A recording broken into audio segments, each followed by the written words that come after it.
All right, so we are still here at KublaCon, and I am hanging out with Josh from Zombiesmith. And so, Zombiesmith, tell me a little bit about what you guys are doing, because you've got some really cool stuff here that we've been checking out.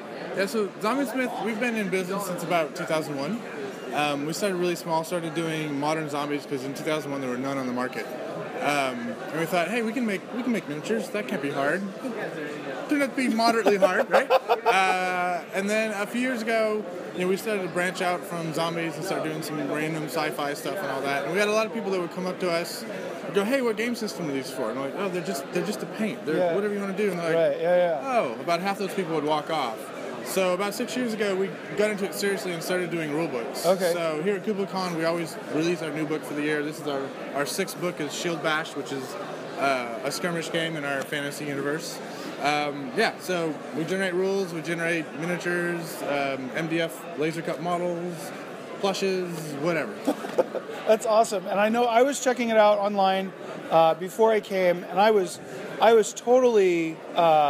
You have a really unique style, I feel, like, from what I see. Because I feel like I have a general sense of how a lot of miniatures stuff is. Sure. Obviously, we do mostly board game stuff, but I feel like I have a pretty general sense of how a lot of kind of the style of a lot of miniatures games. And I feel like you have a very unique style to what you got going. Yeah, so we actually have a term for it. We call it grimsicle, which is sort of whimsical meets gritty. If you're playing like a World War I game, and you've got your humans, and they go over the top, and they get gunned down machine guns. You don't care. If all of a sudden those are cute little anteaters with bolt-action rifles, you give a damn, right? And you don't want those anteaters to die, and you get more of a emotional connection to sort of the miniatures, right? I want you to care about those figures on the board, right? So our fantasy setting is not Vikings and orcs; it's cute Muppet Vikings, right?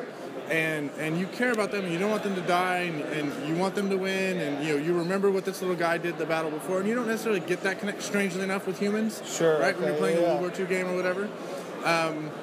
So we tend to do cute things, doing terrible things to each other. So you said skirmish game, and you talked about obviously kind of the scale. Talk to me a little bit about what would I need if I wanted to pick up an army? If I wanted to play with a friend, what would it need? What would it require? So I understand that for most people, we're never going to be your main game, right? You're going to play your Warhammer 40K, your Warhammer Fantasy, your War Machine. But we want to be that game, like Friday night, you're tired of your tournament army, you're tired of that, you want to sit down, you want to play something else. Sure. Right? And so we've tried to make it so it's inexpensive to start, right? So a starter set for our two skirmish games, for the miniatures, is probably $20 to $25. Okay. And then the books are $25 to $30, depending on what system it is. So one player with a book can be in for $50, and that'll do you for a long time. And then we've tried to price everything else out so that you can easily add on. You can easily slip it in between buying that Land Raider and that Chaos Dragon, right? It's just an easy $50 purchase, right? Okay. So for less than the cost of a Land Raider, you can start playing our games. Whatever the Land Raider costs now, it's probably $1 million. Yes. Yes. I'm assuming, yeah. Yes. A dreadnought or something. Yeah, they're pricey.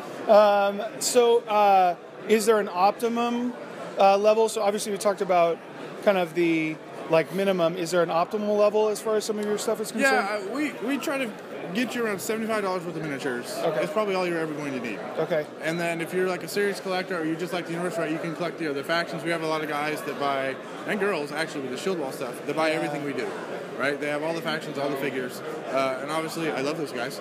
But usually a whole army complete, you're never going to get anything else. It's $75 to $100. That's cool. So I have to say, obviously, I think you guys have a really kind of unique style. I love the art, both on the kind of on the books themselves and also on the miniatures. I know that Cheryl loves that. Cheryl's behind the camera right now. So I know that she really loves that as well. If we wanted to check out what you were doing, look more into what you guys are doing, where can we find you guys? Zombiesmith.com. We have a great website, very active forums. We're on Facebook, but I don't get the Facebooks. Actually, I get the Facebooks. I don't get the Twitter. Explain Twitter to me. But anyhow, yes. I'll tweet about this later. Yeah. Awesome. Well, thanks. I won't see it, so go ahead. Well, thanks for hanging out with us today. We really appreciate it. Yeah, I'll give you the... All right. More from KublaCon coming soon.